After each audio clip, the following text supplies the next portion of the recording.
Hi all, welcome to LK Group of Educational Service. KTET exam oriented classes category 3 physical science നമ്മൾ already discuss ചെയ്ത് പഠിച്ചു കഴിഞ്ഞ ടോപ്പിക്കാണ് periodic table and chemical bonding എന്നുള്ളത്. So ആ ഒരു സെക്ഷനിൽ വരുന്ന പ്രീവിയസ് ഇയർ ക്വസ്റ്റ്യൻസിനെ കുറിച്ചിട്ടാണ് ഇന്നത്തെ ക്ലാസ്സിൽ നമ്മൾ ഡിസ്കസ് ചെയ്യുന്നത്. സോ അതിലെ ഫസ്റ്റ് ക്വസ്റ്റ്യൻ എന്താണെന്ന് നമുക്കൊന്ന് നോക്കാം. So the correct electronic configuration of potassium ion in K2SO4 potassium sulfate potassium അയോണിൻ്റെ ഇലക്ട്രോണിക് കോൺഫിഗറേഷൻ എന്തായിരിക്കും എന്നാണ് ചോദ്യം. നമുക്കിവിടെ 4 ഓപ്ഷനുകളുണ്ട്. Option A, B, C and D. അതിൽ ഓരോന്നിലും ഓരോ ടൈപ്പ് ഇലക്ട്രോണിക് കോൺഫിഗറേഷൻ അവിടെ കൊടുത്തിട്ടുണ്ട്. സോ ഇതിൽ കറക്റ്റ് ആയിട്ടുള്ള ഇലക്ട്രോണിക് കോൺഫിഗറേഷൻ എന്തായിരിക്കും? നമുക്കറിയാം പൊട്ടാഷ്യം അയോൺ എന്ന് പറയുമ്പോൾ പൊട്ടാഷ്യത്തിൽ നിന്ന് ഒരു ഇലക്ട്രോൺ അവിടെ നിന്ന് നഷ്ടപ്പെടുന്നുണ്ടാവും. പൊട്ടാഷ്യത്തിൻ്റെ ആറ്റമിക് നമ്പർ എത്രയാണ്? 19 ആണ്. സോ അതിൻ്റെ കോൺഫിഗറേഷൻ എന്താണെന്ന് നമ്മൾ പഠിച്ചിട്ടുള്ളതുമാണ്. 1s2, 2s2, 2p6, 3s2, 3p6, 4s അങ്ങനെ നമ്മൾ എഴുതി പോകുന്നത് ഈ ഇലക്ട്രോണിക് കോൺഫിഗറേഷൻ എന്ന് പറയുന്നത്, സബ്ഷെൽ ഇലക്ട്രോണിക് കോൺഫിഗറേഷൻ എന്ന് പറയുന്നത്. സോ നമുക്ക് എന്താണ് ഇവിടെ പൊട്ടാഷ്യം അയോണിൻ്റെ ഈ ഒരു കോമ്പൗണ്ടിൽ പൊട്ടാഷ്യം അയോണിൻ്റെ ഇലക്ട്രോണിക് കോൺഫിഗറേഷൻ എന്നാണ് ചോദ്യം. അപ്പോൾ പൊട്ടാഷ്യം എന്ന് പറയുമ്പോൾ അത് ന്യൂട്രൽ ആയിട്ടുള്ള ഒരു ആറ്റമാണ്. അതിൻ്റെയും പൊട്ടാഷ്യം അയോൺ ആകുമ്പോഴും അതിൻ്റെ ഇലക്ട്രോണിക് കോൺഫിഗറേഷൻ തമ്മിൽ വ്യത്യാസം ഉണ്ടാവും. കാരണം പൊട്ടാഷ്യത്തിൽ നിന്ന് ഒരു ഇലക്ട്രോൺ നഷ്ടപ്പെടുമ്പോഴാണ് അത് പൊട്ടാഷ്യം അയോൺ ആയി മാറുന്നത്. സോ നമുക്കത് എന്താണെന്ന് നോക്കാം.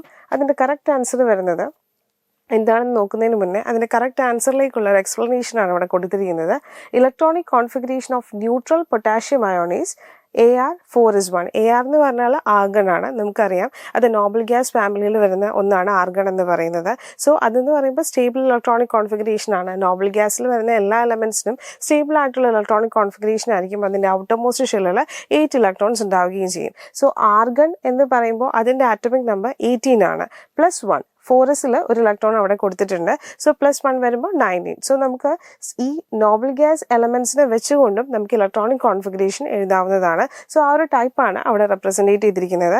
സോ ന്യൂട്രൽ ആയിട്ടുള്ള പൊട്ടാഷ്യം ആറ്റമാണെങ്കിൽ അതിൻ്റെ ഇലക്ട്രോണിക് കോൺഫിഗറേഷൻ എന്ന് പറയുന്നത് Ar4s1 ആണ്. അതായത് AR എന്ന് പറയുമ്പോൾ 18, അതിൻ്റെ ഒപ്പം തന്നെ ഒരു ഇലക്ട്രോണും കൂടി ആഡ് ചെയ്യുമ്പോൾ 19 ആവും. സോ Ar4s1 ആയിരിക്കും. പക്ഷേ when potassium form an ion by losing one electron, it's become Ar as it loses the outermost 4s electron. അതായത് പൊട്ടാഷ്യം ഒരു ഇലക്ട്രോൺ നഷ്ടപ്പെടുമ്പോൾ നമുക്കറിയാം ഒരു ആറ്റത്തിൽ നിന്ന് ഒരു ഇലക്ട്രോൺ പോകുമ്പോഴാണ് കാറ്റയോൺ ആയി അത് മാറുന്നത്. അപ്പോൾ അത് K+ അയോൺ ആയി മാറും. ഒരു ഇലക്ട്രോൺ നഷ്ടപ്പെട്ടത് K+ അയോൺ ആയി മാറും. അങ്ങനെ K+ അയോൺ ആയി മാറുമ്പോൾ അതിൻ്റെ ഇലക്ട്രോൺ എവിടെ നിന്നായിരിക്കും പോകുന്നത്? ഈ 4s സബ്ഷെല്ലിൽ നിന്നായിരിക്കും ഇലക്ട്രോൺ പോകുന്നത്. സോ അതിൻ്റെ കോൺഫിഗറേഷൻ എന്തായി മാറും? Ar ആയി മാറും. So in the context of potassium sulfateന്റെ കോണ്ടെക്സ്റ്റിൽ നമ്മൾ പറയുമ്പോൾ പൊട്ടാഷ്യം അയോണിന്റെ കോൺഫിഗറേഷൻ എന്ന് പറയുന്നത് ഇലക്ട്രോണിക് കോൺഫിഗറേഷൻ ഓഫ് ARമായി സിമിലർ ആയിരിക്കും ആസ് ഇറ്റ് ലൂസസ് 1 ഇലക്ട്രോൺ എന്നാണ് പറയുന്നത്. സോ ഇതിന്റെ കറക്റ്റ് ആൻസർ വരുന്നത് എന്താണ്? ഓപ്ഷൻ എ ആണ്. 1s2, 2s2, 2p6, 3s2, 3p6. So total ഇതിലിപ്പോൾ എത്ര ഇലക്ട്രോൺസ് ഉണ്ട്? നമുക്കിവിടെ 18 ഇലക്ട്രോൺസ് കാണാൻ സാധിക്കും. 18 ഇലക്ട്രോൺസ് ആണ് ആർഗണിലുള്ളത്. സോ ആർഗണിൻ്റെ ആ same configuration potassium ion attain ചെയ്യും ബൈ ലൂസിങ് 1 ഇലക്ട്രോൺ എന്നാണ് പറയുന്നത്. സോ പൊട്ടാഷ്യം സൾഫേറ്റിൽ പൊട്ടാഷ്യം അയോണിൻ്റെ ഇലക്ട്രോണിക് കോൺഫിഗറേഷൻ എന്തിനോട് സിമിലർ ആണ്? ആർഗണിനോട് സിമിലർ ആണ് എന്ന് നമുക്ക് പറയാം. കാരണം ആ ഒരു ആറ്റത്തിൻ്റെ ഉള്ളിൽ നിന്ന് ഇലക്ട്രോൺ നഷ്ടപ്പെടുകയാണ് ചെയ്യുന്നത്. ഓക്കെ, ദെൻ നെക്സ്റ്റ് വൺ ആണ് second most electronegative element among the following. താഴെ തന്നിരിക്കുന്നവയിൽ ഏറ്റവും സെക്കൻഡ് മോസ്റ്റ് ഇലക്ട്രോനെഗറ്റീവ് ആയിട്ടുള്ള എലമെന്റ് ഏതാണെന്ന് നമുക്കറിയാം. മോസ്റ്റ് ഇലക്ട്രോനെഗറ്റീവ് ആയിട്ടുള്ള എലമെന്റ് ഏതാണ്? ഫ്ലൂറിൻ ആണ്. സെക്കൻഡ് മോസ്റ്റ് ഇലക്ട്രോനെഗറ്റീവ് ആയിട്ടുള്ള എലമെന്റ് ഏതാണെന്നാണ് നമ്മുടെ ചോദ്യം. ഇലക്ട്രോനെഗറ്റിവിറ്റിയുടെ സെക്ഷനിൽ നമ്മളിത് ഓൾറെഡി പഠിച്ചിട്ടുള്ളതാണ്. ഇലക്ട്രോനെഗറ്റിവിറ്റി നമ്മൾ മെഷർ ചെയ്യാൻ ഉപയോഗിക്കുന്ന സ്കെയിൽ ഏതാണെന്നും പോളിംഗ് സ്കെയിൽ ആണെന്നും അതിനെ ബേസ് ചെയ്തിട്ട് നമ്മൾ ഓരോ എലമെന്റുകളുടെയും നമുക്ക് എക്സാം ഓറിയന്റഡ് ആയിട്ട് മനസ്സിലാക്കി വെക്കേണ്ട ഓരോ എലമെന്റുകളുടെയും നെഗറ്റിവിറ്റി നമ്മൾ ഓൾറെഡി പഠിച്ചതാണ്. സോ ഇതിൽ സെക്കൻഡ് മോസ്റ്റ് ഇലക്ട്രോനെഗറ്റീവ് എലമെന്റ് ഏതാണ്? ഓപ്ഷൻ എ വരുന്നത് ക്ലോറിൻ, ഓപ്ഷൻ ബി വരുന്നത് ഫ്ലൂറിൻ ആണ്, ഓപ്ഷൻ സി വരുന്നത് നൈട്രജൻ ആണ്, ആൻഡ് ഓപ്ഷൻ ഡി വരുന്നത് ഓക്സിജൻ ആണ്. So the correct answer is option D, oxygen is the correct answer. Okay, then next question is number of valence electron in silicon atom. Silicon atomത്തിലെ valence electron means what? outermost shellൽ എത്ര electron ഉണ്ട് അതിനെയാണ് നമ്മൾ വാലൻസ് shell അല്ലെങ്കിൽ വാലൻസ് shell എന്ന് പറയുന്നത്. So വാലൻസ് electron എന്ന് പറഞ്ഞാൽ outermost ഷെല്ലിൽ എത്ര ഇലക്ട്രോൺ ഉണ്ടെന്ന് എന്നാണ് ചോദ്യം. സോ സിലിക്കൺ എന്ന് പറയുന്നത് കാർബൺ ഫാമിലിയിൽ വരുന്നതാണ്. കാർബൺ ഫാമിലി എന്ന് പറയുന്നത് ഗ്രൂപ്പ് 14ലുള്ള എല്ലാ എലമെന്റുകളെയും നമ്മൾ കാർബൺ ഫാമിലി എന്ന് പറയും. സോ കാർബണിന് ശേഷം വരുന്ന ഒന്നാണ് സിലിക്കൺ എന്ന് പറയുന്നത്. സോ ഗ്രൂപ്പ് 14 എന്ന് പറയാൻ തന്നെ കാരണം ആ ഒരു കാർബൺ ഫാമിലിയിലെ എല്ലാ മൂലകങ്ങളുടെയും ഔട്ടർമോസ്റ്റ് ഷെല്ലിൽ എത്ര ഇലക്ട്രോൺസ് ഉണ്ടാവും? 4 ഇലക്ട്രോൺസ് ഉണ്ടാവും. അങ്ങനെയാണെങ്കിൽ സിലിക്കണിന്റെ ഔട്ടർമോസ്റ്റ് ഷെല്ലിലും എത്ര ഇലക്ട്രോൺസ് ആയിരിക്കും ഉണ്ടാവുക? നമുക്കിവിടെ ഓപ്ഷൻസ് തന്നിരിക്കുന്നത് option A 5, option B 4, option C 3 and option D 2 ആണ്. So the correct answer is option 4 is the correct answer. Okay, option B is A correct answer. 4 ആണ് കറക്റ്റ് ആൻസർ ആയിട്ട് വരുന്നത്. Then next question ആണ് and non essential attribute for the concept of metal is. അതായത് metal എന്ന് പറയുന്ന കൺസെപ്റ്റിന് ഒരു non essential ആയിട്ടുള്ള attribute ഇതിൽ താഴെ തന്നിരിക്കുന്നവയിൽ ഏതാണ് എന്നുള്ളതാണ് നമുക്ക് കണ്ടുപിടിക്കേണ്ടതായിട്ടുള്ളത്. സോ ഓപ്ഷൻ എ വരുന്നത് ലസ്റ്റർ ആണ്, ഓപ്ഷൻ ബി വരുന്നത് മാലിബിലിറ്റി ആണ്, ആൻഡ് ഓപ്ഷൻ സി വരുന്നത് ഡക്റ്റിലിറ്റി ആണ്, ആൻഡ് ഓപ്ഷൻ ഡി വരുന്നത് സൈസ് ആണ്. സോ ഇതിന്റെ കറക്റ്റ് ആൻസർ വരുന്നത് option D is the right answer. Okay, then next question an atom with high electronegativity has. അതായത് ഒരു ആറ്റത്തിന് ഹൈ ഇലക്ട്രോനെഗറ്റിവിറ്റി ഉണ്ടെങ്കിൽ അതിന് എന്ത് കൂടി ഉണ്ടായിരിക്കും എന്നുള്ളതാണ് ചോദ്യം. സോ താഴെ തന്നിരിക്കുന്നവയിൽ ഏത് കൂടി അതിന് ഹൈ ആയിട്ട് ഉണ്ടാകും എന്നുള്ളത് നമുക്ക് നോക്കാം. സോ ഫസ്റ്റ് വൺ എന്ന് പറയുന്നത് ഹൈ അയണൈസേഷൻ എൻതാൽപ്പി ആണ്, സെക്കൻഡ് വൺ എന്ന് പറയുന്നത് ലാർജ് സൈസ് ആണ്, ആൻഡ് ഓപ്ഷൻ സി എന്ന് പറയുന്നത് ഹൈ ഡെൻസിറ്റി ആണ്, ആൻഡ് ഓപ്ഷൻ ഡി എന്ന് പറയുന്നത് ലോ ഇലക്ട്രോൺ ഗെയിൻ എൻതാൽപ്പി ആണ്. സോ ഹൈ ഇലക്ട്രോനെഗറ്റിവിറ്റി ഉള്ള ഒരു ആറ്റത്തിന് ഹൈ അയണൈസേഷൻ എൻതാൽപ്പി ഉണ്ടാവും. നമുക്ക് അറിയാം എന്താണ് ഇലക്ട്രോനെഗറ്റിവിറ്റി എന്ന്. ഇലക്ട്രോനെഗറ്റിവിറ്റി എന്ന് പറഞ്ഞാൽ ഷെയർഡ് പെയർ ഓഫ് ഇലക്ട്രോണിനെ ഒരു ആറ്റത്തിലേക്ക് തന്നെ അടുപ്പിക്കാനുള്ള ആ ഒരു ആറ്റത്തിന്റെ ടെൻഡൻസിയെ നമ്മൾ പറയുന്ന പേരാണ് ഇലക്ട്രോനെഗറ്റിവിറ്റി എന്ന് പറയുന്നത്. Electronegativity is a tendency of an atom to attract shared pair of electron to itself എന്നാണ് പറയുന്നത്. അതേസമയം അയണൈസേഷൻ എൻതാൽപ്പി എന്താണ്? Actually it is a energy required to remove an electron from an isolated gaseous atom. ഒരു isolated gaseous ആറ്റത്തിന്റെ outermost ഷെല്ലിൽ നിന്ന് ഇലക്ട്രോണിനെ remove ചെയ്യാൻ വേണ്ട എനർജിയാണ് അയണൈസേഷൻ എനർജി അല്ലെങ്കിൽ അയണൈസേഷൻ എൻതാൽപ്പി എന്ന് പറയുന്നത്. സോ ഹൈ ഇലക്ട്രോനെഗറ്റിവിറ്റി ഉള്ള ഒരു ആറ്റത്തിന് ഹൈ അയണൈസേഷൻ എൻതാൽപ്പിയും ഉണ്ടാകും. ഓക്കെ, ദെൻ നെക്സ്റ്റ് ക്വസ്റ്റ്യൻ ആണ്.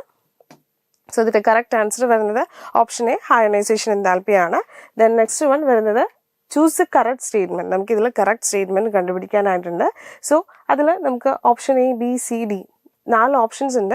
സോ ഇതിൽ ഏതൊക്കെയാണ് കറക്റ്റ് സ്റ്റേറ്റ്മെന്റ് എന്നുള്ളതാണ് നമുക്ക് ഇവിടെ ഫൈൻഡ് ഔട്ട് ചെയ്യേണ്ടത്. First one, size of an atom decreases down the group. ഒരു ഗ്രൂപ്പിൽ താഴേക്ക് വരും തോറും ആറ്റത്തിന്റെ സൈസ് കുറയുന്നു എന്നാണ് പറഞ്ഞിരിക്കുന്നത്. സോ നിങ്ങളിവിടെ ശ്രദ്ധിക്കേണ്ട ഒരു കാര്യം, നമ്മൾ പഠിച്ചിട്ടുണ്ട് ഒരു പീരിയോഡിക് ടേബിളിൽ എത്ര ഗ്രൂപ്പാണുള്ളത്? 18 ഗ്രൂപ്പും 7 പീരീഡും ആണുള്ളത്. പീരീഡിൽ നോക്കുവാണെങ്കിൽ ആറ്റത്തിന്റെ സൈസ് കുറഞ്ഞു വരികയും ഗ്രൂപ്പിൽ നോക്കുവാണെങ്കിൽ ആറ്റത്തിന്റെ സൈസ് കൂടി വരുന്നതുമായിട്ടാണ് നമ്മൾ പഠിച്ചത്. സോ ആ ഫസ്റ്റ് ഓപ്ഷൻ തന്നെ എന്താണ്? ഇൻകറക്റ്റ് ആയിട്ടുള്ള ഒരു സ്റ്റേറ്റ്മെന്റ് ആണ്. കാരണം ഗ്രൂപ്പിൽ എന്താണ് സംഭവിക്കുന്നത്? സൈസ് ഓഫ് ആറ്റം ഇൻക്രീസസ് ആണ്. ദെൻ നെക്സ്റ്റ് ഓപ്ഷൻ വന്നിരിക്കുന്നത് metallic character increases across the period.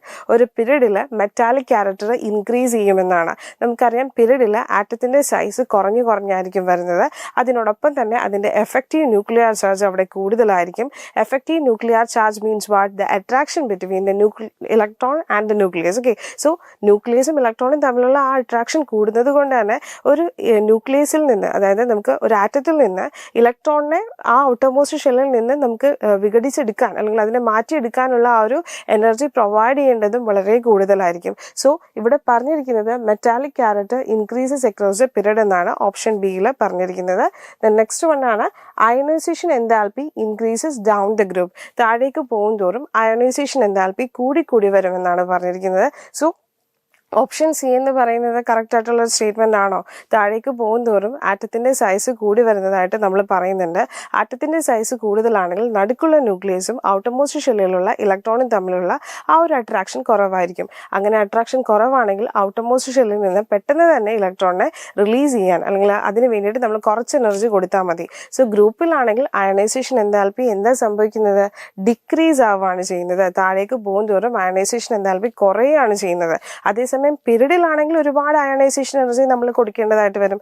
പക്ഷെ ഗ്രൂപ്പിലാണെങ്കിൽ അയണൈസേഷൻ എൻതാൽപ്പി ഡിക്രീസ് ചെയ്യുകയാണ് ചെയ്യുന്നത്. പക്ഷെ ഓപ്ഷൻ സിയിൽ കൊടുത്തിരിക്കുന്നത് ഇൻക്രീസസ് എന്നാണ്. സോ ഇതിൽ ഈ ഒരു ഓപ്ഷൻ സിയും നമുക്ക് ഇൻകറക്റ്റ് ആയിട്ടുള്ളൊരു സ്റ്റേറ്റ്മെന്റ് ആയി കൺസിഡർ ചെയ്യാവുന്നതാണ്. ദെൻ ഓപ്ഷൻ ഡി നോക്കുകയാണെങ്കിൽ electron negativity increases across A period. ഒരു പീരീഡിൽ ഇലക്ട്രോൺ നെഗറ്റിവിറ്റി ഇൻക്രീസ് ചെയ്യുമെന്നാണ് നമ്മൾ പറയുന്നത്. സോ പീരീഡിൽ നമുക്ക് നോക്കിക്കഴിഞ്ഞാൽ മനസ്സിലാക്കാം നമ്മൾ ആറ്റമിക് സൈസ് ചെറുതായി വരുന്നതായിട്ടാണ് നമ്മൾ കാണുന്നത്. അതുപോലെ തന്നെ അതിൽ ആ ഒരു അട്രാക്ഷൻ ന്യൂക്ലിയസും ഔട്ടർമോസ്റ്റ് ഷെല്ലും തമ്മിലുള്ള അട്രാക്ഷൻ കൂടുതലായിരിക്കും. അതുപോലെ തന്നെ എഫക്റ്റീവ് ന്യൂക്ലിയർ ചാർജും കൂടുതലായിരിക്കും എന്നൊക്കെ നമ്മൾ പഠിച്ചിട്ടുള്ളതാണ്. സോ ഇതിൽ കറക്റ്റ് ആയിട്ടുള്ള ആൻസർ ഏതാ വരുന്നത്? Electron negativity increases across the period എന്നുള്ളതാണ്. കാരണം എന്താണെന്ന് വെച്ച് കഴിഞ്ഞാൽ ഒരു പീരീഡിൽ ആ ഒരു ആറ്റത്തിൻ്റെ സൈസ് കുറഞ്ഞു വരുന്നത് കൊണ്ട് തന്നെ അഡീഷണൽ ആയിട്ടുള്ള എന്തെങ്കിലും ഇലക്ട്രോൺസ് അവിടെ വന്നാൽ പോലും ആ ഒരു ആറ്റത്തിന് അതിനെ അട്രാക്ട് ചെയ്യാനുള്ള ടെൻഡൻസി ഉണ്ടാകും. സോ അതുകൊണ്ട് തന്നെ നമുക്ക് പറയാം ഇലക്ട്രോൺ നെഗറ്റിവിറ്റി പീരീഡിൽ ഇൻക്രീസ് ചെയ്യുന്നുവെന്നും ഗ്രൂപ്പിലാണെങ്കിൽ ഇലക്ട്രോൺ നെഗറ്റിവിറ്റി ഡിക്രീസ് ചെയ്യുന്നുവെന്നും നമുക്ക് പറയാം. സോ ഇതിൽ ബാക്കിയുള്ള 4 സ്റ്റേറ്റ്മെൻറ്റും ബാക്കിയുള്ള 3 സ്റ്റേറ്റ്മെൻറ്റും അതായത് ഓപ്ഷൻ എയും ബിയും അതുപോലെ തന്നെ സിയും തെറ്റായിട്ടുള്ള സ്റ്റേറ്റ്മെൻ്റ് ആണ്, ഇൻകറക്റ്റ് ആയിട്ടുള്ള സ്റ്റേറ്റ്മെൻ്റ് ആണ്. നമ്മൾ ഓപ്ഷൻ എയും സിയും ബിയും എല്ലാം പറഞ്ഞു. മെറ്റാലിക് ക്യാരക്ടറിൻ്റെ കേസ് പറയുവാണെങ്കിലും മെറ്റാലിക് ക്യാരക്ടർ എന്താ സംഭവിക്കുന്നത്? പീരീഡിൽ ഇൻക്രീസ് ചെയ്യുമെന്നാണ് പറയുന്നത്. പക്ഷേ മെറ്റാലിക് ക്യാരക്ടർ പീരീഡിൽ ഒരിക്കലും ഇൻക്രീസ് അല്ല ചെയ്യുന്നത്, ഡിക്രീസ് ആണ് ചെയ്യുന്നത്. കാരണം ആറ്റത്തിൽ ന്യൂക്ലിയസും ഇലക്ട്രോണും തമ്മിലുള്ള അട്രാക്ഷൻ കൂടുതലായതുകൊണ്ട് തന്നെ അവിടെ നിന്ന് നമുക്ക് ഇലക്ട്രോണിനെ പെട്ടെന്ന് മാറ്റി റിമൂവ് ചെയ്യാൻ സാധിക്കില്ല. അതുകൊണ്ട് തന്നെ അതിൻ്റെ മെറ്റാലിക് ക്യാരക്ടർ അവിടെ കുറയാണ് ചെയ്യുന്നത്. പക്ഷെ ഗ്രൂപ്പിലാണെങ്കിൽ മെറ്റാലിക് ക്യാരക്ടർ കൂടുകയാണ് ചെയ്യുന്നത്. സോ ഇവിടെ പറയുന്നത് metallic character increases across the period എന്നാണ്. സോ അതിൽ കറക്റ്റായിട്ട് നമ്മൾ പറയുവാണെങ്കിൽ metallic character decreases across the period എന്നാണ് പറയേണ്ടത്. സോ ഈ ഓപ്ഷൻ ബിയിൽ ഇവിടെ തന്നിരിക്കുന്ന സ്റ്റേറ്റ്മെൻറ്റ് എന്താണ്? ഇൻകറക്റ്റ് ആയിട്ടുള്ള സ്റ്റേറ്റ്മെൻ്റ് ആണ്. സോ ഈ 4 സ്റ്റേറ്റ്മെൻറ്റിലും കറക്റ്റ് ആയിട്ടുള്ള സ്റ്റേറ്റ്മെൻറ്റ് ഓപ്ഷൻ ഡി ആണ് എന്ന് നമുക്ക് പറയാം. ദെൻ നെക്സ്റ്റ് വണ്ണാണ് second group element which does not give flame test തരാത്ത സെക്കൻഡ് ഗ്രൂപ്പ് എലമെന്റ് ഏതൊക്കെയാണ് എന്നാണ് ചോദ്യം. നമുക്കറിയാം സെക്കൻഡ് ഗ്രൂപ്പ് എലമെന്റുകൾ ഫ്ലെയിം ടെസ്റ്റ് ആൻസർ ചെയ്യുന്ന എലമെന്റുകളാണ്. അതിൽ ഓപ്ഷൻ എ വന്നിരിക്കുന്നത് മാഗ്നീഷ്യം ആണ്, ആൻഡ് ഓപ്ഷൻ ബി വരുന്നത് കാൽഷ്യം, ആൻഡ് ഓപ്ഷൻ സി വരുന്നത് ബേരിയം, ആൻഡ് ഓപ്ഷൻ ഡി വരുന്നത് സ്ട്രോൺഷ്യം ആണ്. സോ ഇതിൽ കറക്റ്റ് ആയിട്ടുള്ള ആൻസർ ഏതായിരിക്കും? നമുക്കറിയാം ഇവിടെ second group element most of the second group എലമെന്റ്സും ഫ്ലെയിം ടെസ്റ്റ് ആൻസർ ചെയ്യുന്നവരാണ്. പക്ഷേ ഇതിലൊരാൾ മാത്രം ഫ്ലെയിം ടെസ്റ്റ് ആൻസർ ചെയ്യാത്ത ഒരാളാണ്. ആ ഒരു എലമെന്റിനെയാണ് നമുക്ക് ഡിറ്റർമൈൻ ചെയ്യാനുള്ളത്. സോ അത് ഏതാണെന്ന് നമുക്കൊന്ന് നോക്കാം. അതിൽ ഫസ്റ്റ് വൺ ഇവിടെ ആൻസർ ആയിട്ട് വരുന്നത് മാഗ്നീഷ്യം ആണ്. അതായത് ഫസ്റ്റ് വൺ മാഗ്നീഷ്യം, അതാണ് എന്താ ഫ്ലെയിം ടെസ്റ്റ് ആൻസർ ചെയ്യാത്തൊരു എലമെന്റ് എന്ന് നമുക്ക് കൺസിഡർ ചെയ്യാൻ സാധിക്കുന്നത്.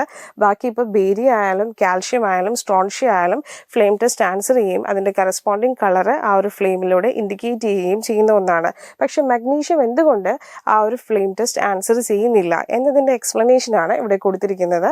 കാരണം എന്താണെന്ന് വെച്ച് കഴിഞ്ഞാൽ മാഗ്നീഷ്യത്തിന് ഹൈ അയണൈസേഷൻ എനർജിയാണ്. അതുപോലെ തന്നെ അതിൽ നിന്ന് ഇലക്ട്രോണിനെ വേറൊരു ലെവലിലേക്ക് എക്സൈറ്റ് ചെയ്യിപ്പിക്കണമെങ്കിൽ നമ്മൾ ഒരുപാട് എനർജി അവിടെ അപ്ലൈ ചെയ്യേണ്ടതായിട്ട് വരും. അതുകൊണ്ട് തന്നെ ഈ ഒരു മാഗ്നീഷ്യം എന്ന് പറയുന്ന ഈ ഒരു എലമെന്റിന് വിസിബിൾ ലൈറ്റിനെ എമിറ്റ് ചെയ്യാൻ സാധിക്കാതെ വരുന്നത് കൊണ്ട് തന്നെ അതിൻ്റെ ഒരു സ്റ്റാൻഡേർഡ് ഫ്ലെയിം ടെസ്റ്റ് കാണിക്കാൻ സാധിക്കുന്നില്ല. അതാണ് ഇവിടെ പറയുന്നത് magnesium does not exhibit characteristic flame colour during flame test because it has relatively high ionisation energy and the energy required to excite the electron to a level where their emit visible light is not easily achieved in standard flame test setup. അതായത് മാഗ്നീഷ്യത്തിൽ ionisation energy വളരെയധികം കൂടുതലായതുകൊണ്ട് തന്നെ അവിടെ flame test answer ചെയ്യാൻ സാധിക്കുന്നില്ല എന്നാണ് നമ്മൾ പറഞ്ഞത്. പക്ഷേ ബേരിയവും കാൽഷ്യവും സ്ട്രോൺഷ്യവും ഫ്ലെയിം ടെസ്റ്റ് ആൻസർ ചെയ്യുന്നവരാണ്. കാരണം അവരുടെ അയണൈസേഷൻ എനർജി കമ്പാരിറ്റീവ്ലി കുറവാണ്. സോ അവർക്ക് വിസിബിൾ ലൈറ്റ് എമിറ്റ് ചെയ്യാനും അതിൻ്റെ കറസ്പോണ്ടിങ് കളർ കാണിക്കാനും എല്ലാമുള്ള ഒരു എബിലിറ്റി ഉണ്ട്. ഓക്കെ, സോ ഈ ഒരു ക്വസ്റ്റ്യൻ വളരെയധികം ഇമ്പോർട്ടൻ്റ് ആയിട്ടുള്ള ഒന്നാണ്. ഇത് നിങ്ങൾ നല്ലോണം തന്നെ പഠിക്കുക. ദെൻ നെക്സ്റ്റ് വണ്ണാണ് which of the following metal liberate hydrogen when it reacts with dilute HCl? dilute HCl-മായി റിയാക്ട് ചെയ്യുമ്പോൾ ഏത് മെറ്റലാണ് ഹൈഡ്രജനെ ലിബറേറ്റ് ചെയ്യുന്നത്?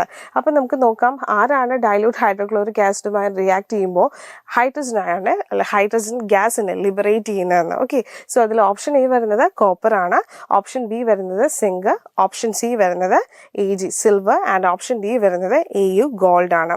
സോ ഇതിൽ ഏതാണ് ഈ ഒരു മെറ്റൽ, അതായത് HCl-മായി റിയാക്ട് ചെയ്യുമ്പോൾ ഹൈഡ്രജനെ ലിബറേറ്റ് ചെയ്യുന്ന മെറ്റൽ എന്ന് നമുക്ക് നോക്കാം.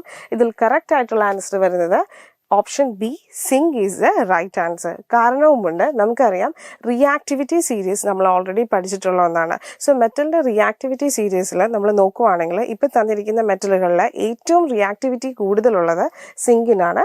അതുകൊണ്ട് തന്നെ നമുക്ക് പറയാം കൂടുതൽ റിയാക്ടിവിറ്റി ഉള്ള മെറ്റലുകൾക്ക് മാത്രമേ ഹൈഡ്രോക്ലോറിക് ആസിഡ് പോലുള്ള ആസിഡുകളുമായി റിയാക്ട് ചെയ്ത് ഹൈഡ്രജൻ ഗ്യാസിനെ ലിബറേറ്റ് ചെയ്യാൻ സാധിക്കുള്ളൂ. പക്ഷെ മറ്റുള്ള മെറ്റലുകൾ നമ്മൾ നോക്കിക്കഴിഞ്ഞാൽ റിയാക്ടിവിറ്റി സീരീസിൽ അതിൻ്റെ റിയാക്ടിവിറ്റി വളരെയധികം കുറവാണ്. അതുകൊണ്ട് തന്നെ അതിന് HCl-ലുമായി റിയാക്ട് ചെയ്ത് ഹൈഡ്രജൻ ഗ്യാസിനെ ലിബറേറ്റ് ചെയ്യാൻ സാധിക്കില്ല. സോ അതാണ് ആക്ച്വലി ഇതിന് പിന്നിലുള്ള റീസൺ. അതാണ് ഇവിടെ കൊടുത്തിരിക്കുന്നത്.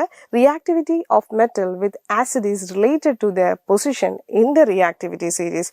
റിയാക്ടിവിറ്റി സീരീസിൽ എന്താണോ അതിൻ്റെ പൊസിഷൻ അതുമായിട്ട് റിലേറ്റ് ചെയ്യുന്നുണ്ട്. അതായത് എങ്ങനെ ഒരു ആസിഡുമായി റിയാക്ട് ചെയ്യും ഒരു മെറ്റൽ എന്നുള്ളത് അതിൻ്റെ റിയാക്ടിവിറ്റി സീരീസുമായി റിലേറ്റഡ് ആണ്. ഇവിടെ നമ്മൾ പറഞ്ഞു സിങ്കിന് കൂടുതൽ റിയാക്ടിവിറ്റി ഉണ്ട്, അതുകൊണ്ട് തന്നെ അത് HCl-ലുമായി റിയാക്ട് ചെയ്ത് ഹൈഡ്രജൻ ഗ്യാസിനെ ലിബറേറ്റ് ചെയ്യും. പക്ഷെ മറ്റുള്ള മെറ്റലുകൾക്ക് അങ്ങനെ ആ ഒരു ഹൈഡ്രജൻ ഗ്യാസിൻ്റെ ലിബറേഷൻ അവിടെ പോസിബിൾ അല്ല. നമുക്ക് ഇനി റിയാക്ടിവിറ്റി സീരീസ് ഒന്ന് നോക്കാം. സോ റിയാക്ടിവിറ്റി സീരീസിൽ നിങ്ങൾക്ക് കാണാം ഇവിടെ ഓരോ മെറ്റൽസും അതിൻ്റെ റിയാക്ടിവിറ്റിയും കൊടുത്തിട്ടുണ്ട്. ലീസ്റ്റ് റിയാക്ടിവിറ്റിയിൽ നിന്ന് മോസ്റ്റ് റിയാക്ടിവിറ്റിയിലേക്കാണ് ഈ ഒരു സ്കെയിൽ പോകുന്നത്. ഈ ഒരു റിയാക്ടിവിറ്റി സീരീസ് ഈസി ആയിട്ട് നമുക്ക് മെമ്മറൈസ് ചെയ്യാനായിട്ടുള്ള ഒരു ടിപ്പ് ഇവിടെ കൊടുത്തിട്ടുണ്ട്.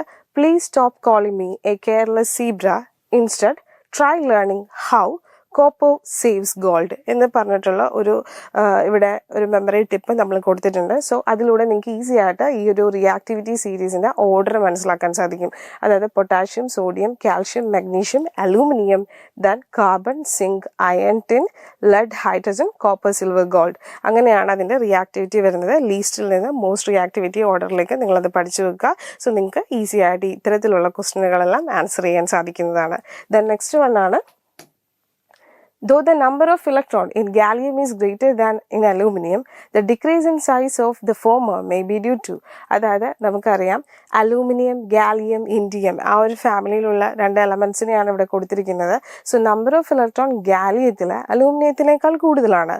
പക്ഷേ അതിൻ്റെ size decrease in size of the former may be due to. എന്താണ് അതിൻ്റെ സൈസ് ചെറുതാവാൻ കാരണം? ഗാലിയമായിട്ട് അലൂമിനിയത്തെ കമ്പയർ ചെയ്യുമ്പോൾ അലൂമിനിയത്തിന് ലെസർ നമ്പർ ഓഫ് ഇലക്ട്രോൺ ആണ് ഗാലിയത്തെക്കാളും. പക്ഷേ സൈസ് നോക്കുമ്പോൾ ഗാലിയത്തിന് സൈസ് കുറവാണ്. അതിന് കാരണം എന്താണ് എന്നാണ് ചോദ്യം. സോ അതിന് 4 ഓപ്ഷൻസ് ആണ് നമുക്ക് തന്നിരിക്കുന്നത്. ഓപ്ഷൻ എ എന്ന് പറയുന്നത് പുവർ സ്ക്രീനിങ് ഇഫക്റ്റ് ആണ്.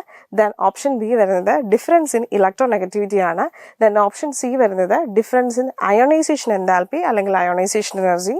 And the last option is less number of shells എന്നുള്ളതാണ്. സോ ഇതിൽ കറക്റ്റ് ഓപ്ഷൻ വരുന്നത് പുവർ സ്ക്രീനിങ് എഫക്റ്റ് അല്ലെങ്കിൽ പുവർ ഷീൽഡിംഗ് എഫക്റ്റ് എന്നുള്ളതാണ് ശരിയായ ഉത്തരം. അതിന് റീസൺ ആണ് ഇവിടെ കൊടുത്തിരിക്കുന്നത്. Gallium has A smaller atomic radius than aluminium because the D orbital which is highly diffused offer A poor shielding effect which result in increased nuclear charge. അതായത് നമ്മൾ പറഞ്ഞിരുന്നത് എന്താണ്? ആറ്റമിക് നമ്പർ ഓഫ് അലൂമിനിയവും ഗാലിയവും നമ്മൾ എടുക്കുകയാണെങ്കിൽ അലൂമിനിയത്തിൻ്റെ atomic number ഗാലിയത്തിൻ്റെ atomic നമ്പറുമായി കുറവാണ്. ഗാലിയത്തിൽ കൂടുതൽ number of electrons ഉണ്ട് അലൂമിനിയത്തുമായിട്ട് compare ചെയ്യുമ്പോൾ. പക്ഷെ അതിൻ്റെ സൈസ് ചെറുതാണ്. അതിനെന്താണ് കാരണം എന്നാണ് നമ്മുടെ ചോദ്യം. അതിനെന്താണ് കാരണം എന്ന് വെച്ച് കഴിഞ്ഞാൽ ഗാലിയത്തിന് ആറ്റോമിക് റേഡിയസ് അലൂമിനിയത്തിനേക്കാൾ കുറവാവാൻ കാരണം പുവർ ഷീൽഡിംഗ് എഫക്റ്റ് ആണ്. ഡി ഓർബിറ്റൽസ് ഹൈലി ഡിഫ്യൂസ്ഡ് ആയതുകൊണ്ട് തന്നെ അവിടെ ന്യൂക്ലിയസും ഔട്ടർമോസ്റ്റ് ഷെല്ലും തമ്മിലുള്ള അട്രാക്ഷൻ, അതിനെയാണ് നമ്മൾ എഫക്റ്റീവ് ന്യൂക്ലിയർ ചാർജ് എന്ന് പറയുന്നത്. അത് വളരെയധികം കൂടുതലായിരിക്കും. അതുകൊണ്ട് തന്നെ ഗാലിയം ഒരു ആറ്റമിക് സൈസ്, ഗാലിയത്തിൻ്റെ ആറ്റമിക് സൈസ് അലൂമിനിയത്തെ ആയിട്ട് കമ്പയർ ചെയ്യുമ്പോൾ ചെറുതായിരിക്കും. അതാണ് ആക്ച്വലി ഇതിൻ്റെ പിന്നിലുള്ള റീസൺ, പുവർ ഷീൽഡിംഗ് എഫക്റ്റ് എന്നുള്ളത്. then ഇവിടെ കൊടുത്തിട്ടുണ്ട് due to increased charge by the nucleus outer electron get attracted decreasing the radius of aluminium. അതായത് ന്യൂക്ലിയസുമായി ഔട്ടർമോസ്റ്റ് ഷെല്ലുമായിട്ടുള്ള ആ ഒരു അട്രാക്ഷൻ മൂലം, എഫക്റ്റീവ് ന്യൂക്ലിയർ ചാർജ് മൂലം എന്ത് സംഭവിക്കുന്നതാണ് പറയുന്നത്? ഔട്ടർ ഇലക്ട്രോൺ അട്രാക്റ്റഡ് ആവും. അതുപോലെ തന്നെ ആ ഒരു radius of the aluminium decreased ആവുമെന്നും പറയുന്നുണ്ട്. Decreasing the radius of aluminium എന്നും പറയുന്നുണ്ട്. സോ ആക്ച്വലി ഈ ഒരു പോയിന്റിലൂടെ ഇൻഡിക്കേറ്റ് ചെയ്യുന്നത് പുവർ ഷീൽഡിംഗ് എഫക്റ്റ് ആണ്. സോ പുവർ ഷീൽഡിംഗ് എഫക്റ്റ് നിങ്ങൾക്ക് ക്ലിയർ ആയെന്ന് വിചാരിക്കുന്നു. ദെൻ നെക്സ്റ്റ് വന്നാണ് Which among the following statement related to ionization enthalpy is correct? Ionization enthalpy ആയിട്ട് റിലേറ്റ് ചെയ്തിരിക്കുന്ന ഏത് സ്റ്റേറ്റ്മെന്റ് ആണ് താഴെ പറയുന്നവയിൽ കറക്റ്റ് ആയിട്ടുള്ളത് എന്നാണ് ചോദ്യം. സോ ഇതിൽ 2 അതിൽ കൂടുതലോ സ്റ്റേറ്റ്മെന്റുകൾ കറക്റ്റ് ആവാം. സോ നമുക്ക് നോക്കാം. ഓപ്ഷൻ എ എന്ന് പറയുന്നത് it give a quantitative measure of tendency of an element to gain electron. ഒരു ഇലക്ട്രോണിന് ഗെയിൻ ചെയ്യാനുള്ള ടെൻഡൻസിയാണ് ആക്ച്വലി അതിൻ്റെ ഒരു ക്വാണ്ടിറ്റേറ്റീവ് മെഷറാണ് അയണൈസേഷൻ എൻതാൽപ്പിയിലൂടെ ഇൻഡിക്കേറ്റ് ചെയ്യുന്നതെന്നാണ് പറയുന്നത്. First option. Then second option പറയുന്നത് higher the ionization enthalpy metal greater its reactivity. അതായത് ഹയർ ആണ് അയണൈസേഷൻ എൻതാൽപ്പി എങ്കിൽ റിയാക്ടിവിറ്റി ഗ്രേറ്റർ ആയിരിക്കും എന്ന് പറയുന്നതാണ് സെക്കൻഡ് ഓപ്ഷൻ. ഓപ്ഷൻ സി വരുന്നത് first ionisation enthalpy of beryllium is greater than boron. ബോറോണിനേക്കാളും ബെറീലിയത്തിന്റെ ionisation enthalpy greater ആണ് എന്ന് പറയുന്ന സ്റ്റേറ്റ്മെന്റ് ആണ് option C. And option D വരുന്നത് noble gas have maximum ionization enthalpy in each respective period. ഓരോ respective പീരീഡിലും ionisation enthalpy Noble ഗ്യാസിന് maximum ionisation enthalpy ഉണ്ടാകും എന്നാണ് പറയുന്നത്. സോ ഇതിൽ കറക്റ്റ് ആയിട്ടുള്ള സ്റ്റേറ്റ്മെന്റ് ഏതൊക്കെയാണ് എന്ന് കണ്ടുപിടിക്കുകയാണ് നമ്മുടെ ക്വസ്റ്റ്യൻ എന്ന് പറയുന്നത്. സോ നമുക്ക് ഈ ഓരോ സ്റ്റേറ്റ്മെന്റുകളെയും ഒന്ന് അനാലിസിസ് ചെയ്യാം. ഈ ഓരോ സ്റ്റേറ്റ്മെന്റുകളെയും നമുക്കൊന്ന് അനാലിസിസ് ചെയ്യാം. അതിനുശേഷം ഏതാണ് കറക്റ്റ് സ്റ്റേറ്റ്മെന്റ് എന്ന് നമുക്ക് ഫൈൻഡ് ഔട്ട് ചെയ്യാം. സോ നമുക്ക് നോക്കാം. ഇതിൽ കറക്റ്റ് ഓപ്ഷൻ എന്ന് പറയുമ്പോൾ option B, C and D എന്ന് പറഞ്ഞിട്ട് 4 ഓപ്ഷനാണ്. ബി ഓൺലി, ബി മാത്രം വരുന്നതുണ്ട്. അല്ലാന്നുണ്ടെങ്കിൽ എ ആൻഡ് സി വരുന്നതാണ് option B. And option C വരുന്നത് സി ആൻഡ് ഡി ആണ്. ആൻഡ് ഓപ്ഷൻ ഡി വരുന്നത് ഡി ഓൺലി ആണ്. സോ ഇതിൽ കറക്റ്റ് സ്റ്റേറ്റ്മെന്റ് ഏതാണെന്ന് നമ്മൾ ഫൈൻഡ് ഔട്ട് ചെയ്യണം. നമുക്ക് നോക്കാം അതിൽ ഏതാണ് കറക്റ്റ് സ്റ്റേറ്റ്മെന്റ് എന്ന്. So ionisation enthalpy is the energy required to remove an electron from isolated gaseous atom, not the tendency to gain an electron. നമ്മൾ പറഞ്ഞിരുന്നു അയോണൈസേഷൻ എൻതാൽപ്പി എന്ന് പറയുന്നത് ഒരു ആറ്റത്തിൽ നിന്ന് ഇലക്ട്രോൺ റിമൂവ് ചെയ്യാൻ വേണ്ട എനർജിയാണ്. സോ അതിൽ പറഞ്ഞിരിക്കുന്ന ഫസ്റ്റ് സ്റ്റേറ്റ്മെന്റ് എന്തായിരുന്നു? ഇവിടെ പറഞ്ഞിരുന്നത് it is a tendency of an atom to gain electron എന്നാണ്. അതായത് ഒരു quantitative measure of an atom, tendency of an atom to gain an electron എന്നുള്ളതായിരുന്നു നമ്മുടെ ആ ഒരു സ്റ്റേറ്റ്മെന്റിൽ പറഞ്ഞിരിക്കുന്നത്. പക്ഷെ ഇത് തെറ്റായ ഒരു സ്റ്റേറ്റ്മെന്റ് ആണ്. കാരണം അയണൈസേഷൻ എനർജി എന്ന് പറഞ്ഞാൽ ആക്ച്വലി എന്താണ്? It is the energy required to remove an electron from the outermost or isolated gaseous atom. ഒരു ഐസൊലേറ്റഡ് ഗ്യാഷ്യസ് ആറ്റത്തിന്റെ ഔട്ടർമോസ്റ്റ് ഷെല്ലിൽ നിന്ന് ഇലക്ട്രോണിനെ റിമൂവ് ചെയ്യാൻ വേണ്ട എനർജിയാണ് നമ്മൾ അയണൈസേഷൻ എൻതാൽപ്പി എന്ന് പറയുന്നത്. സോ അതിലെ ഫസ്റ്റ് സ്റ്റേറ്റ്മെന്റ് തെറ്റായിട്ടുള്ള സ്റ്റേറ്റ്മെന്റ് ആണ്. ദെൻ നെക്സ്റ്റ് സ്റ്റേറ്റ്മെന്റ് വന്നിരുന്നത് first ionisation enthalpy of beryllium is greater than that of boron എന്നാണ്. ബോറോണിന്റെ ഈ ഒരു അയണൈസേഷൻ എൻതാൽപ്പി എന്ന് പറയുന്നത് ബെറീലിയത്തിന്റെ അയണൈസേഷൻ എൻതാൽപ്പി, ബെറീലിയത്തിനും അയണൈസേഷൻ എൻതാൽപ്പി ഉണ്ട്, ബോറോണിനും ഉണ്ട് ഒരു അയണൈസേഷൻ എൻതാൽപ്പി. പക്ഷെ ബെറീലിയത്തിന്റെ അയണൈസേഷൻ എൻതാൽപ്പി ബോറോണിന്റെ അയണൈസേഷൻ എൻതാൽപ്പിയേക്കാൾ ഗ്രേറ്റർ ആണെന്ന് പറയുന്നത്, ഫസ്റ്റ് അയണൈസേഷൻ എൻതാൽപ്പി ഗ്രേറ്റർ ആണ് എന്ന് പറയുന്ന ഒരു സ്റ്റേറ്റ്മെന്റ് ആയിരുന്നു അത്. സോ അത് കറക്റ്റ് ആണോ എന്നാണ് നമ്മളോട് ചോദിച്ചിരുന്നത്. സോ നമുക്കറിയാം ബെറീലിയത്തിന്റെ ആറ്റമിക് നമ്പർ എന്ന് പറയുന്നത് എത്രയാണ്? 4 ആണ്. ബെറീലിയത്തിന്റെ ആറ്റമിക് നമ്പർ 4 ആയതുകൊണ്ട് തന്നെ 1s2 2s2 എന്നായിരിക്കും നമ്മൾ എഴുതുക. അതുപോലെ ബോറോണിന്റെ ആണെങ്കിലോ 1s2 2s2 2p1 എന്നാണ് എഴുതുക. കാരണം ബോറോണിന്റെ ആറ്റമിക് നമ്പർ 5 ആണ്. സോ നമ്മൾ കമ്പയർ ചെയ്യുമ്പോൾ 1s2 2s2 എന്ന് പറയുമ്പോൾ ബെറീലിയം എന്താണ് അവിടെ? ഫുള്ളി സ്റ്റേബിൾ ആണ്. സോ ഫുള്ളി സ്റ്റേബിൾ ആയിട്ടുള്ള ബെറീലിയത്തിൽ നിന്ന് നമുക്കൊരു ഇലക്ട്രോണിനെ റിമൂവ് ചെയ്യാനായിട്ട് നമ്മൾ ഒരുപാട് എനർജി അപ്ലൈ ചെയ്യേണ്ടതായിട്ട് വരും. So first ionisation enthalpy of beryllium എപ്പോഴും ബോറോണിനേക്കാളും കൂടുതലായിരിക്കും. സോ ആ ഒരു സ്റ്റേറ്റ്മെന്റ് കറക്റ്റ് ആയിട്ടുള്ള ഒന്നാണ്. ദെൻ വേറൊരു സ്റ്റേറ്റ്മെന്റ് ഉണ്ടായിരുന്നത് ionisation enthalpy is low, it means that it easier to remove an electron. അതായത് അയണൈസേഷൻ എൻതാൽപ്പി എന്ന് പറയുന്നത് കുറവാണെന്നുണ്ടെങ്കിൽ നമുക്കൊരു മെറ്റലിൽ നിന്ന് ഇലക്ട്രോണിനെ പെട്ടെന്ന് തന്നെ റിമൂവ് ചെയ്യാൻ സാധിക്കും. അതുപോലെ തന്നെ metal is more likely to undergo reaction, മെറ്റലിനെ പെട്ടെന്ന് തന്നെ റിയാക്ഷന് വിധേയമാകാനും സാധിക്കും. So highly reactive metal typically have low ionisation enthalpy. അതായത് ഹൈലി റിയാക്റ്റീവ് ആയിട്ടുള്ള മെറ്റലുകൾക്ക് ലോ അയണൈസേഷൻ എൻതാൽപ്പി ആയിരിക്കും ഉണ്ടാവുക. പക്ഷെ നമ്മുടെ ചോദ്യത്തിൽ തന്നിരുന്ന ആ ഒരു സ്റ്റേറ്റ്മെന്റിൽ എങ്ങനെയായിരുന്നു പറഞ്ഞത്? അയണൈസേഷൻ എൻതാൽപ്പി കൂടുന്തോറും മെറ്റലിന്റെ റിയാക്ടിവിറ്റി കൂടുമെന്നാണ്.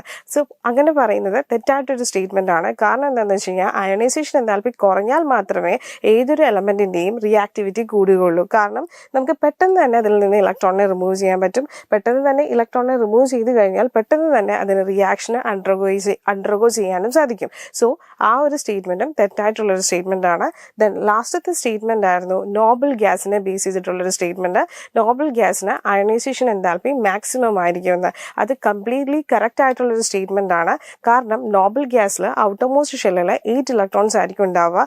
അതുകൊണ്ട് തന്നെ നമുക്ക് പറയാം അത് സ്റ്റേബിൾ ആയിട്ടുള്ള ഇലക്ട്രോണിക് കോൺഫിഗറേഷൻ ആണ്. സ്റ്റേബിൾ ആണ് എന്നുണ്ടെങ്കിൽ നമുക്ക് ഒരുപാട് എനർജി അപ്ലൈ ചെയ്താൽ മാത്രമേ അതിൽ നിന്നൊരു ഇലക്ട്രോണിനെ റിമൂവ് ചെയ്യാൻ സാധിക്കുള്ളൂ. കാരണം അത് ഓൾറെഡി സ്റ്റേബിൾ ആണ്. സ്റ്റേബിൾ ആയിട്ടുള്ള ഒരു ആറ്റത്തിൽ നിന്ന് ഇലക്ട്രോണിനെ റിമൂവ് ചെയ്യുക എന്ന് പറയുന്നത് അത്ര എളുപ്പമായ ഒന്നല്ല. അതുകൊണ്ട് തന്നെ അവിടെ അയണൈസേഷൻ എൻതാൽപ്പി എന്തായിരിക്കും? മാക്സിമം ആയിരിക്കും. സോ ലാസ്റ്റ് സ്റ്റേറ്റ്മെന്റും അതുപോലെ തന്നെ ionisation enthalpy of beryllium is greater than that of boron എന്ന് പറയുന്ന സ്റ്റേറ്റ്മെന്റുമാണ് ഇവിടെ ശരിയായിട്ടുള്ള 2 സ്റ്റേറ്റ്മെന്റുകൾ. ഓക്കെ, ദെൻ നെക്സ്റ്റ് വൺ നമുക്ക് ഇവിടെ ആൻസർ ആയിട്ട് വരുന്നത് ഓപ്ഷൻ സി ആണ്. സി ആൻഡ് ഡി എന്ന് പറയുന്ന 2 ഓപ്ഷനുകൾ മാത്രമേ ഈ ഒരു ചോദ്യത്തിൽ കറക്റ്റ് ആയിട്ടുള്ള സ്റ്റേറ്റ്മെന്റുകളുള്ളൂ. സോ ഇന്നത്തെ ക്ലാസ്സിൽ നമ്മൾ ഒരുപാട് ക്വസ്റ്റ്യനുകൾ ഈ ഒരു സെക്ഷനെ ബേസ് ചെയ്ത് ഡിസ്കസ് ചെയ്തു. സോ ഇന്നത്തെ ക്ലാസ്സും ഈ ഒരു കൺസെപ്റ്റും എല്ലാം നിങ്ങൾക്ക് എല്ലാവർക്കും ക്ലിയർ ആയെന്ന് വിശ്വസിക്കുന്നു. Thank you and happy learning.